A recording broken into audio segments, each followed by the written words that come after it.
श्री राधे। आइए आज राजा पृथु और उनकी पत्नी के देह त्याग, कैसे देह त्यागा है, इसके विषय में चौथे स्कंद के 23वें अध्याय में हम देखते हैं। बड़ी विचित्र बात है।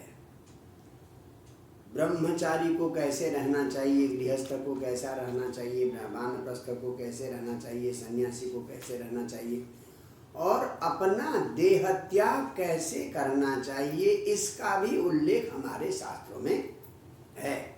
देखिए, दृष्ट्वात्मानं प्रवयसम् एकदा वैन्यात्मवान् आत्मना वर्धिता शेष स्वानुसर्ग प्रजापति। एक दिन राजा पृथु को आभास हुआ कि अब मैं बुजुर्ग हो गया, प्रवयसम यानी उम्र पर्याप्त हो गई है। तो आत्मज्ञान ज्ञानी तो थे ही, तो उन्होंने आत्मजाम आत्मजेशु नेश्य यानी आत्मजा कौन है, पृथ्वी। पृथु ने पृथ्वी को पुत्री माना था, तो पुत्री स्वरूपा इस पृथ्वी को अपने पुत्रों को अर्पण कर लिया। भाई अब इस पृथ्वी का लालन पालन तुम्हें करना है। मानो पिता के वियोग में पृथ्वी रो रही थी, ऐसी पृथ्वी को पुत्रों के हवाले करके प्रजासु विमनस्सु, प्रजा बड़ी उदास हो रही थी कि राजा त्याग करके तपस्या के लिए जा रहे, सदारह वनम अगात, पत्नी के साथ। इसीलिए हमारे यहाँ कहते हैं सुख भोग में अगर पत्नी ने साथ दिया है, तपस्या में भी पत्नी साथ देगी। इसलिए पत्नी केवल सुख भोग तक की सीमित नहीं, वो धर्म पत्नी है, धर्म में भी वो साथ देगी। तो पत्नी के साथ गए, जंगल में जाकर देखिए इतने बड़े राजा हैं, 7 द्वीपों पर जिनका शासन था, ऐसे राजा कैसे रह रहे हैं देखिए जरा।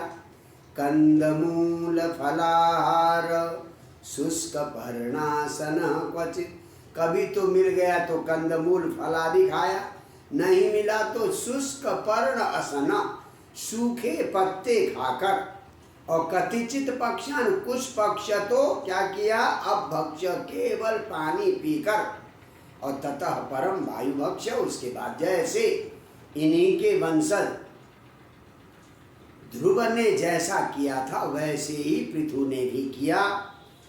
और फिर क्या किया, ग्रीष्मे पंचतपा, ग्रीष्म का मतलब गर्मी के समय में तो पंचाग्नि, पूर्व पश्चिम उत्तर दक्षिण हवन कुंड बनाया, और 5वीं अग्नि कौन, सूर्य। तो बिंद ग्रीष्मे पंचतपा। और वर्षासु, वर्षा ऋतु में आषाढ़ साढ़, यानी कोई ओट नहीं, कोई छत नहीं, कोई गुफा नहीं, कोई कुटी नहीं, जो वर्षा हो शरीर के ऊपर ही वर्षा को सहा।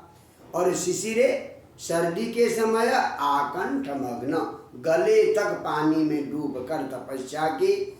और कहाँ, स्थंडिलेशय, खाली जमीन पर सोना। इतना बड़ा राजा सुनकर आपको हमें बड़ा आश्चर्य होता है। तो इसलिए हमारे हिंदू धर्म में, सनातन धर्म में तितिक्षा का बड़ा महत्व है कि हमें सहनशीलता होनी चाहिए।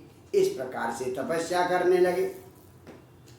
अब धीरे धीरे तपस्या करते करते शरीर त्याग का भी योग है कि हमें अपने प्राण कैसे छोड़ने चाहिए। ये एक प्रकार का योग मार्ग है। कहते हैं आत्मानम आत्मानी संयोग, अपने मन को आत्मा में मिलाकर। फिर क्या किया कि पायुम पार्ष्णिभ्याम संपीड़े, जो गुदद्वार है अपनी एड़ी से गुदद्वार को बंद किया ताकि अपान वायु न निकले। फिर वायुम शनै उत्सारयन, प्राण वायु को धीरे धीरे ऊपर ले आए। ये योग विद्या है। आप हम इसका पालन नहीं कर सकते, योगियों के द्वारा सीखने के बाद ही हो पाएगा, ये केवल समझने के लिए। तो अपान वायु के द्वार को एड़ी से बंद किया और धीरे धीरे प्राण वायु को ऊपर ले आए। फिर प्राणवायु को कहाँ रखा, नाभ्याम, नाभि में।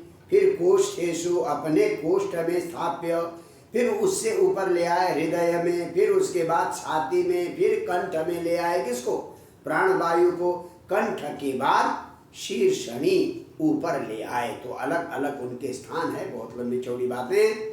तो ये योग की प्रक्रिया है, अपनी शक्ति से धीरे धीरे प्राणवायु को ऊपर ले आए, उत्सर्पयन ऊपर ले करते करते मूर्धनि आवेश्य, यहाँ सिर में रखकर अब क्या किया, वायु को वायु में, पृथ्वी को पृथ्वी तत्व में, जल तत्व को जल तत्व में, हाँ अग्नि तत्व को अग्नि तत्व में, सबको मिला दिया। तो इस प्रकार से सारी चीजें मिलाने के बाद समाधि में बैठे, और कब प्राण वायु चला गया, समाधि में शरीर बैठा हुआ पता ही नहीं। जब देखा कि हिलडुल नहीं रहे हैं, कुछ नहीं कर रहे हैं, जब स्पर्श करके देखा अर्ची ने, उनकी पत्नी ने, शरीर कब का ठंडा हो चुका था। देखिए कोई कष्ट नहीं, कोई वेदना नहीं, अपनी इच्छा से शरीर का परित्याग। जब देखा कि अब तो शरीर में गर्माहट ही नहीं, इसका मतलब प्राण त्याग चुके हैं। कौन, राजा पृथु। अतीव भर्तु व्रत धर्म निष्ठया शुश्रूषया चारस देह यात्रया, अत्यंत पति के धर्म में निष्ठा रखने के कारण, पति की सेवा करने के कारण, और आरस देव यात्रया, देवताओं ऋषियों की तरह आहार विहार करने से तो परिकर्षिता भी अत्यंत कमजोर हो गई थी महारानी अर्ची। फिर भी आरतिम न बिंदत, उन्हें पीड़ा का अनुभव नहीं हुआ। और जब देखा कि पति का शरीर निष्प्राण हो गया है, तो ये देखकर थोड़ी देर विलाप किया। फिर उसके बाद नदी में जाकर स्नान किया। देखिए अकेली है, जंगल में, पति का देह शांत हो गया, कोई पुत्र नहीं, कोई बंधु नहीं, कोई परिवारी नहीं, प्रजा नहीं, कुछ नहीं, अकेले जाकर नदी में स्नान किया, पति को तर्पण दिया। तर्पण देने के बाद फिर चिता बनाई, चिता में पति के शरीर को रखा। फिर उसके बाद दिव्य स्थान त्रिदशान नत्वा, देवताओं को प्रणाम करके, और भरति पादौ ध्यायन्ति, पति के चरण का ध्यान करते हुए पहले चिता में अग्निदान दिया, मुखाग्नि दी, और स्वयं जाकर चिता में बैठ गई। तो पुराने जमाने में कुछ देवियां इस प्रकार से सती हुआ करती थी। ये बाध्यता नहीं थी, बाद में कुछ बाध्यता आ गई होगी, इसलिए सती प्रथा समाप्त हो गई। पुराने जमाने में ये विधान था। इस प्रकार से अपने देह का भी वहीं पर चिता में भस्म किया रानी अर्ची ने। जब देवियों ने देखा, ओहो, तो देवियां, स्वर्ग की अप्सराएं अर्ची महारानी की स्तुति करती है। क्या कहती है, अहो इयं बधुर्धन्या या चैवं भूभुजां पतिं सर्वात्मना पतिं भेजे यज्ञेशं श्री बधुरिव। ओहो, ये अर्ची महारानी बड़ी धन्य है, जिसने पृथ्वी के राजा पृथु को पूर्ण निष्ठा से पति माना। पति माने रक्षक, पति माना। बोले कैसे, जैसे लक्ष्मी ने भगवान विष्णु को पति माना है, वैसे ही अर्ची ने राजा पृथु को पति माना है। तो ये बड़ी धन्य है, उस अर्ची को नमस्कार किया।